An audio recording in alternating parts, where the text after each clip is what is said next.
Très bonne nouvelle, le FARDC et le Wazalendo, plusieurs agglomérations sur l'axe Kabare et Walungu. Nini ezoleka na Uvira, précisément RN5.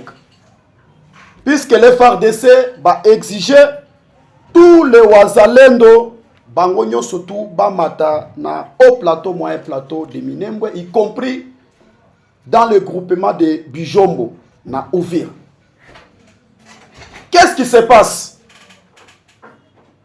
Bravo aux forces spéciales d'être vraiment depuis le matin une attaque musclée sur l'axe de Bunyakiri, précisément tout au l'environnement de Cité de Kavumu. En tout cas, félicitations et bravo.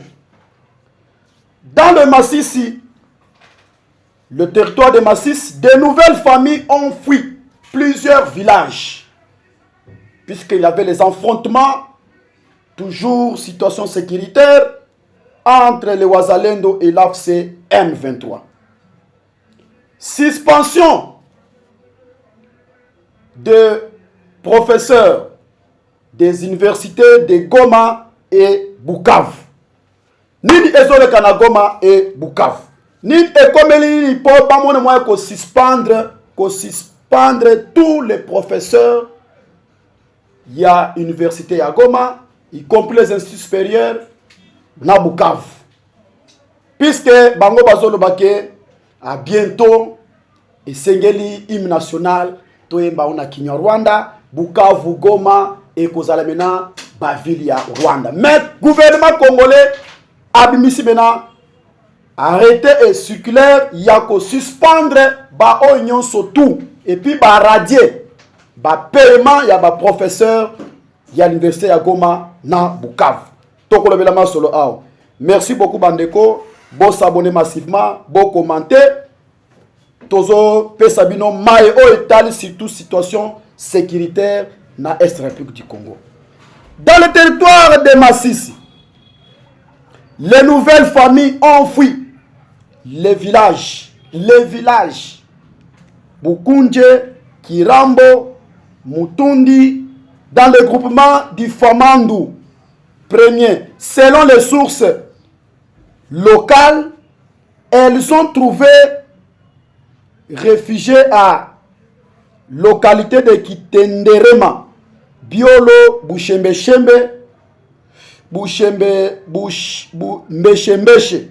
village de Mbeshembeche, village de Mangere, dans le groupement du Famandu 2, à la suite des combats opposants par l'AFC M23 et Wazalendo. Plusieurs localités restent sous contrôle par les Wazalendo. Toujours situation sécuritaire. Bientôt récupération de Goma et Bukavu. Des combats et des bombardements ont été signalés tôt de la matinée aujourd'hui dans le secteur de Katoy, dans le territoire de Massissi, Katoy centre. Au nord, selon plusieurs sources locales issues de la société civile des renseignements militaires et d'autres sources présentes dans les zones, des éléments de la coalition rebelle AFC M23 ont lancé des attaques contre des positions des forces armées congolaises et les Wazalendo. Selon nos sources, les affrontements ont commencé vers le 5 h du matin. Les localités de Mouraïroua, Bukumbiriri, Konke et Moulema et ont notamment été ciblés par des tirs d'artillerie lourds et des drones kamikazes. Des habitants contactés dans les zones ont été déplacements des civils fuyant les secteurs affectés par les combats. Ce sont plutôt les éléments d'M23 ont quitté Gisenyi, village qui est sous leur contrôle depuis avril 2026 pour attaquer Mouaïwa, affirme un notable contacté dans les zones. Concernant Murambi, sachez qu'un village portant ces noms se trouve dans le secteur de Katoyi. Les agglomérations appelées Murambi est située dans la localité de Ngungu où situation est calme. Cette zone est occupée par le FARDC et le Wazalendo. Toujours dans la situation sécuritaire,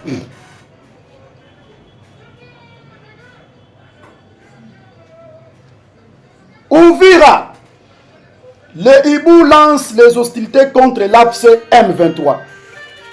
Depuis le matin, plusieurs médias ont annoncé un repli des FARDC dans les périphéries d'Uvira, prétendant cela serait lié à une attaque des rebelles LAFC. Pourtant, c'était une méthode de changer les unités au front.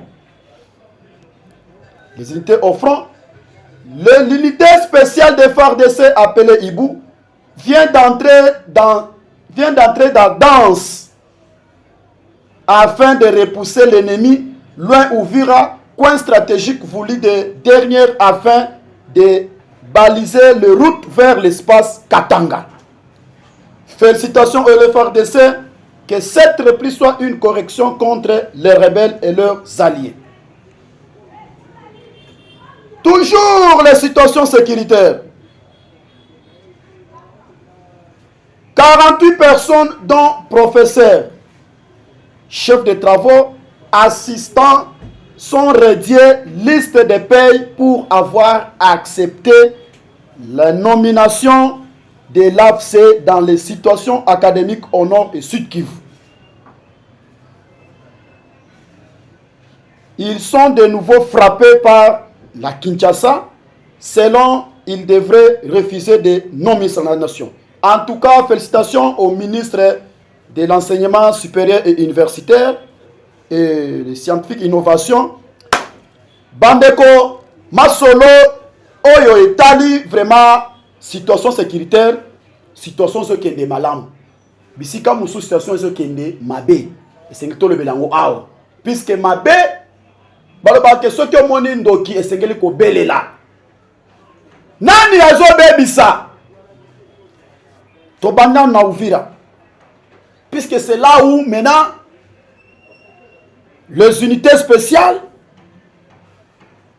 va s'imposer par rapport au Kotala, soi-disant les unités Guépard. Dans quatre nationalités de Guépard, il y a les clochards basés en connivence avec l'ennemi. Il y a un autre à la maison militaire. C'est le bon veille et le coup. Le commandant de compagnie à unité de Guépard est Sengli Azala Ozare. Commandant à Axe RM5 et Sengli Azala Ozare. C'est celui le créateur des troubles. Bon, maintenant, il va créer de façon que bon, écoute, on a beaucoup de M23. Yango, Ndomoni, Makambo échangé pour le moment. Puisque Tangu Bawazalendo, ba constater Nicolo ya au plateau, moyen plateau, ba ekotala, ba moni, Moussoululu, chaîne vers l'axe Katogota, Kamanyola. Ce qui est le pré-porte Yaouvira. Alors, tant que les renseignements, Yaba Wazalendo, Basalina ba investigation, Bayoki que ordre Outaki en Kinshasa. Tozo Senga maintenant l'arrestation. Il y a commandant et compagnie à Guépard, y compris le commandant Axe RN5. Ce sont les têtes. Pourquoi M23 va se renforcer de cet axe-là. De façon que bamon moyen ko pénétrer Wazalendo bazala isolé na haut plateau moyen plateau bati kamena passage pour être bamon moyen ko kota mena na Uvira. Alors nous félicitons et bravo Naba Wazalendo. Ni tete ba Wazalendo situation elingi et salema mabe na katia Uvira. En tout cas, félicitations au Wazalendo.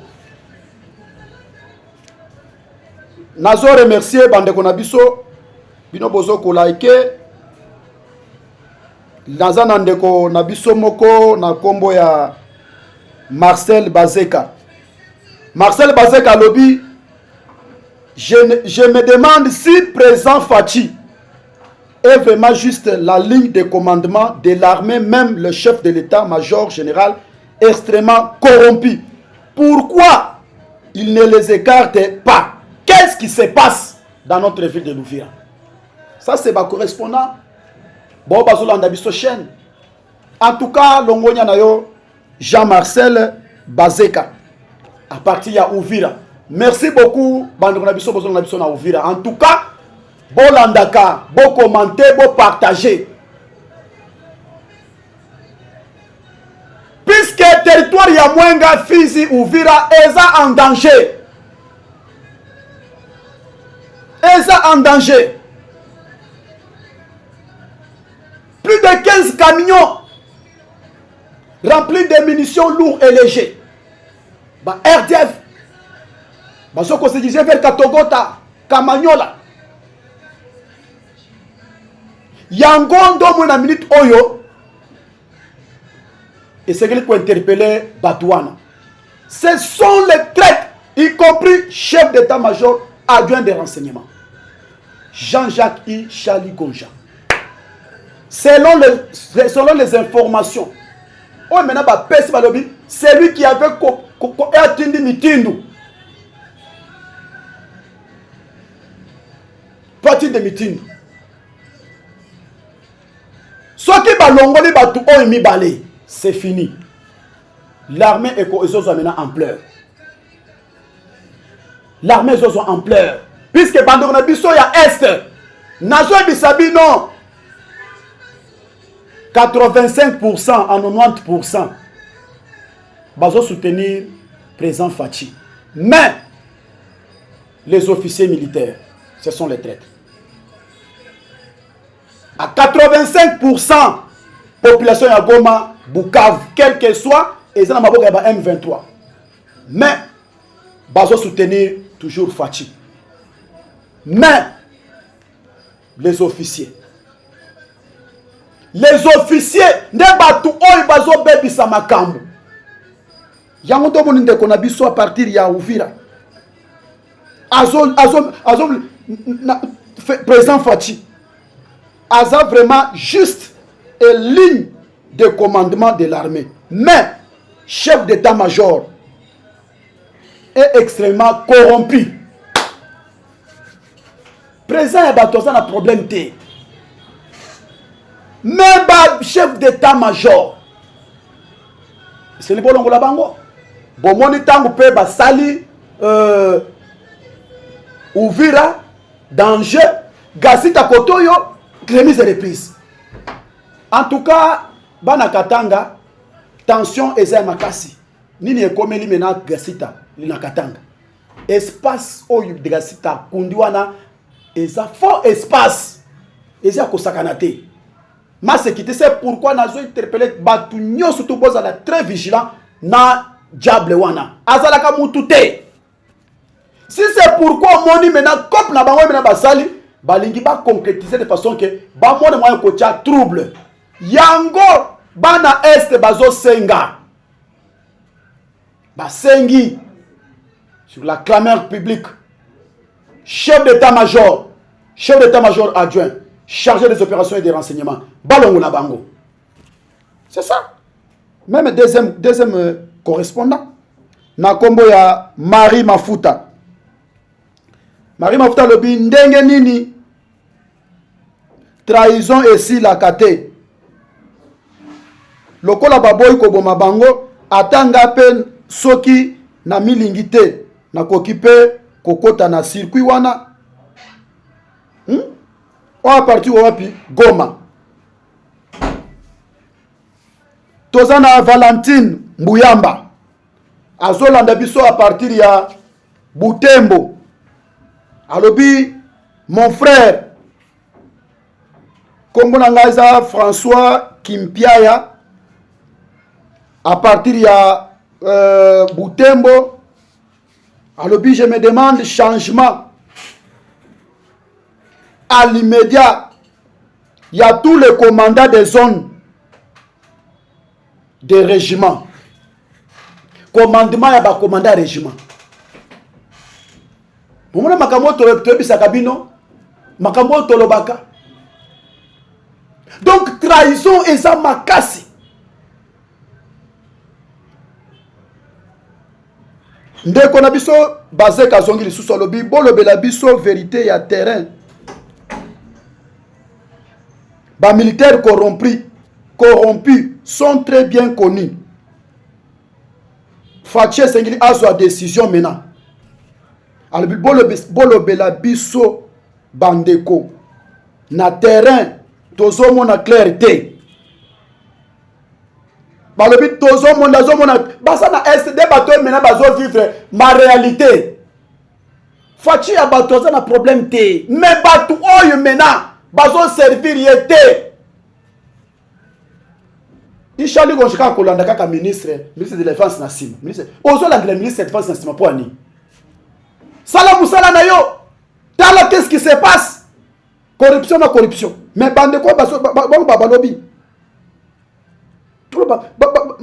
Donc bazo mona clarté sur le terrain. Donc ba militaire baza corrompu. Mbongo zo tambola. Ouvrir ne tombera jamais. Ouvrir ne tombera jamais.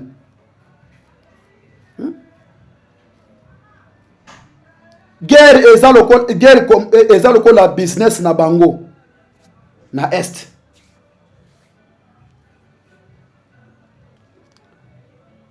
Donc tozo comprendre te. Ba ki sinini o mena bat o ba sali. Donc on fait quoi aveugler président? Est-ce qu'il y a un mitunaka? Est-ce que les militaires basili? Tout le monde pense pour na nouveau oil. Est-ce que les militaires basili pour la nomination il y a un poste stratégique? Tout ça mituna. Il y a un monde de bande commission est passé le bas clair donc bande ko baza na souci ya kobunda. Mais pas officier commandement corrompu.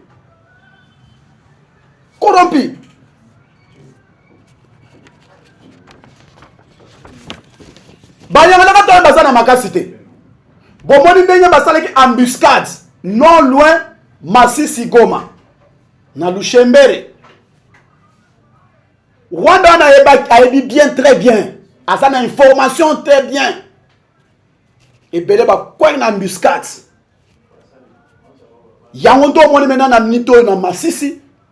Population belé bazo kokima bazo kende na groupement ya Mufamadu 2 balongwa na groupement ya Mufamadu 1 bakena Mufamadu 2 par rapport situation bawazalendo na biso ke bazo papola bango mwa ko sakanate ba biso na population ba évacuer bolongna na botikela biso terrain tous amena corps à corps. Alors bande kuna biso kuna bakomi kosenga mena lisungi puisque le loyo on mena ba espérer que ba libérateur bakomi ko violer bango bakomi ko boma bango yango ndo moni bazotala fachi abato azana problème te balobi 85% 90% tozo soutenir président de la République mais les officiers sur le terrain clair et saté yango ndo moni ouvrir ça qui en danger souci na bango ça qui que les wazalendo ko mena ba se retirer à partir wana bakena au plateau moyen plateau de façon que batika maintenant bagwepar wana na kati ya bagwepar il y a le clochard oyo menza baza en connivence et puis bagwepar wana bazwaka makasi ya bawazalendo soki bazali bazali bazozwa makasi maintenant bamimoni bango bena bango moko koto oyo cortège ezokota mbala moko bango basali basaretire mais tambe balandeli zoka maintenant commandement eyaki déjà ordre déjà mais félicitations na le Ibu, force Ibu, n'a pas wasale non mais n'a pas s'impliquer non non, biso to yuko ndima buzo boye zonga lisusuté. En tout cas vraiment bravo wasale. Ni teto wasale maintenant cette fois-ci les lots ni tolo bana bino awa ouvrir les amis na maboko ya banyanga la katawana. En tout cas félicitations. Mais bazo insister mingi situation maintenant, il y a corruption claire et exacte. Commandement o mensa mabe. Soki olandeli batwana baza ya bisoté. Bazo bisoté. Puisque erreur est pas général chargé des renseignements et opérations. Azana erreur moko grave. Azana erreur moko grave vraiment. Finalement, ni chef d'état-major, ni chef d'état-major avion chargé des opérations et renseignements, bazana ba erreur moko makas. Tant que ba wazalendo manen ba s'impliquer ba non non biso to ko ndima buzo bo été jamais jamais na mwenga précisément na kasika situation est amenée attendue toujours corruption na côté ka ba position. Finalement, tozo kende wapi. Chef de l'État. Zwa ba précaution. Tayangoyo. Tension ezamabe. Ministre de la Défense. Bossa la kabena ba évaluation ni nezo leka. Tika ko tambo na ba yo tamu kuda. Tala na du côté à est puisque bande ko na biso ya est, bande ko na biso ya est, bande ko ya est vraiment. Balembi. Balembi. Situation na une situation eza maintenant ma bé sengeli bena urgence maintenant sengeli ya makasi. Ba commandant ya compagnie, ba commandant de régiment. Baza corrompu. Baza corrompu. Ce sont les problèmes. Mais les unités spéciales, ouais, maintenant, vraiment, en tout cas, Moussala Nebino Kitoko. Moussala Nebino Kitoko. Na minute Oyo, lettre Ebimi, il y a suspension, il y a université Nyonso. Na niveau ya Goma, qui s'assoit na Bukavu. En tout cas, gouvernement congolais a ça le coup là maintenant que azo contrôlé partout. Pour la Kisake, ba M23, baza le côté. Nanga, aza le côté. Aza le côté. Ah, Télébi, bientôt, hymne national, qu'on a Kinyo Rwanda, Goma Bukavu, et qu'on passe maintenant na Baville, il y a tout d'un exemple, le moko nana ni wapi na Rwanda. C'est ça le moment. Les opposants vont réagir. Bolali. Mais gouvernement congolais, en tout cas, félicitations, Madame la ministre Boyende. D'ailleurs, etikali pona ba école nyonso ya l'État. Toute nyonso à l'étendue à est. Ba suspendre yango. D'ailleurs, ba jeune ebele à Bukavu ba sepeli.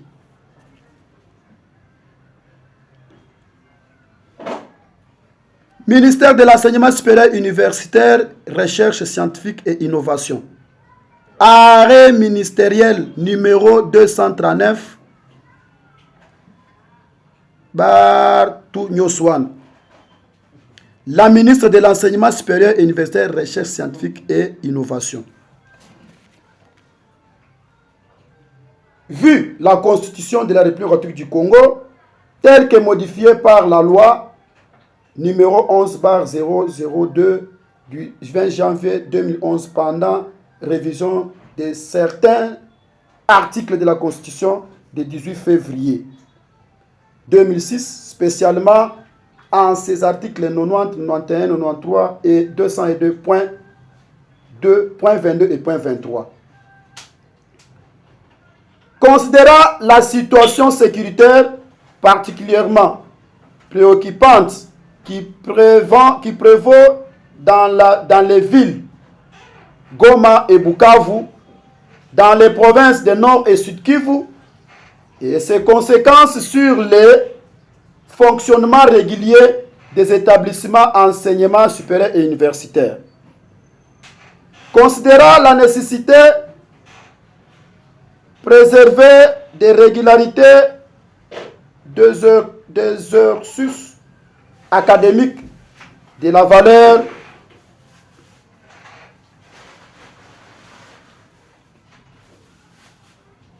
parmi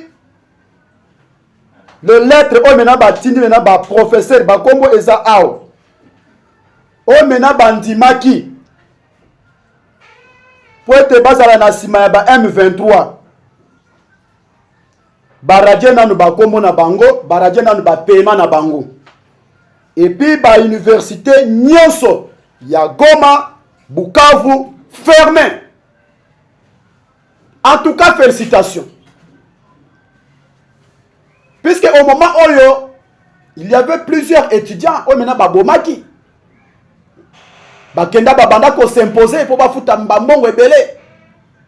Alors lokola mena esikona babanda ko lia mena musolo mena ya mbongo na minute oyo bakangi ba université nyonso ya Bukavu nyonso ya Goma.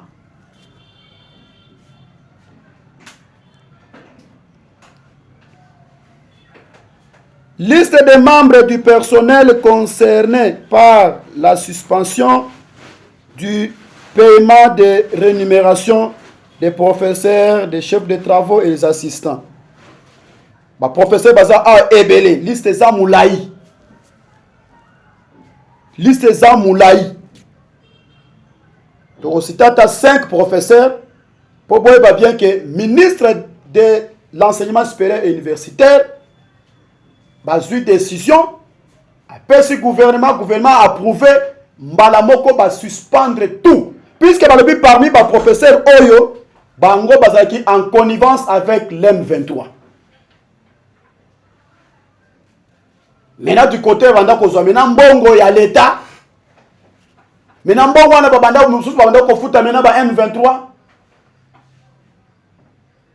ba frère minerval o nyonso to e banda ko leka kuna ba université nyonso mibale ba ville nyonso mibale nyonso banda ko virer banda ko sunga mena ba M23 po ba mona moya ko continuer na bitumba mena awa mena ba kangi bango mena source lisusu dernière source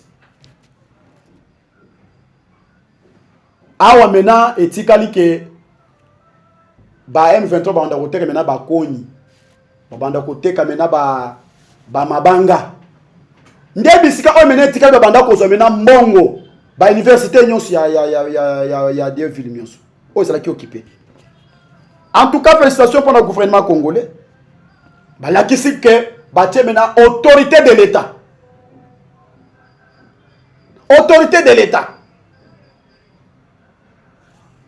Il y a le professeur Jaribou Muliwavio, professeur Gamanio Niozema, Kombo Moulaï, pour Banoma Kibango, de façon que Bamone Moya Kozwa Misolo Nyonso. Il y a ba université, il y a Goma, université, il y a Bukavu. Décision maintenant, gouvernement congolais, ba suspendre et puis ba radier bango na ba paiement na bango nyonso. Tokoyema maintenant bisikali ba kozoli susu ba ravitaillement. Na yokaki lisusu que ministre de l'enseignement peut arrêter eza maintenant en gestation. Il y a qu'à suspendre tous les enseignants au nyonso tout. Ba M23 ba nommé bango ba diriger et puis ba kokanga maintenant ba école nyonso ya l'état et qu'on fonctionne pour le moment par rapport au ndenge et occupé par ba M23 na ba RDF na katia Goma na katia Bukavu wana mena nanga à côté kamena sapato naye à côté kamena ba costume naye à côté kamena ba konyi po bazo mena moyen ya ke ba bona ko soutenir banyala kata na zamba yango to moni eloko yo banda ko créer mbela insécurité makasi ba étudiant bazo ko kufu bazo ko enlever ba étudiant bazo ko zo ba mususu bazo kene ko forcer bango na ba formation militaire ce que moni ebele bawe bakendaki na Tchanzu Rumangabo ba militaire ebelo mena ba uti ko se rendre na ka ba wazalendo selon audition na bango babanda ko ba ngai na za étudiant ba levaki biso na université tel to surtout kaka boye ba entouré ba encercler biso ba zui biso ba kena biso wapi to kende ko sala formation forcée ya ba M23 lelo maintenant toute l'université nyonso ya l'état eza maintenant suspendu jusqu'à nouvel ordre et puis ba professeur nyonso bazaki en connivence avec na ba M23 alors baza maintenant poursuivi ba mususu bayaka kapé awa ko kotangisa awa sera maintenant arrêté. C'est maintenant arrêté. Dernièrement, moi de moi Simoko, Thérèse Mugisha, au cadre, il y a UNC na Ngaliema, à se rendre na Buka, na Goma, un cadre à UNC. Et puis à l'objet que Nauti Kinshasa insécurité, Kinshasa bazoko boma, Kinshasa nzala, na yena mboka na ngai, mboka na ngezala kimia.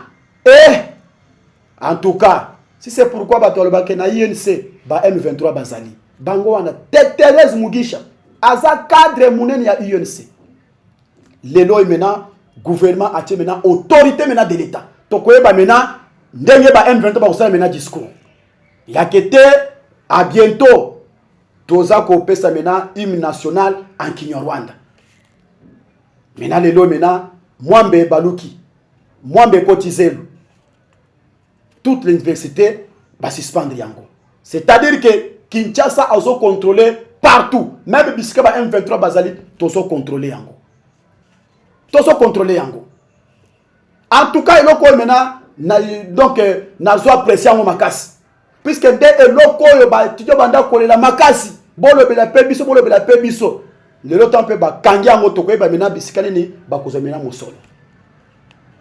Ba kozamena mosolo. Alors, tu insister awa par rapport à un officier, un commandant de compagnie, un commandant de régiment, un commandement, il y a un bataillon. Et c'est que pour vérifier maintenant vertication, changement maintenant il y a batouana. Puisque bitumbe en pleurs, et ça nango malam trahison. Alors, bande qu'on a biso bozo ko tweeter, bozo ko pesa ba commentaire. Merci beaucoup.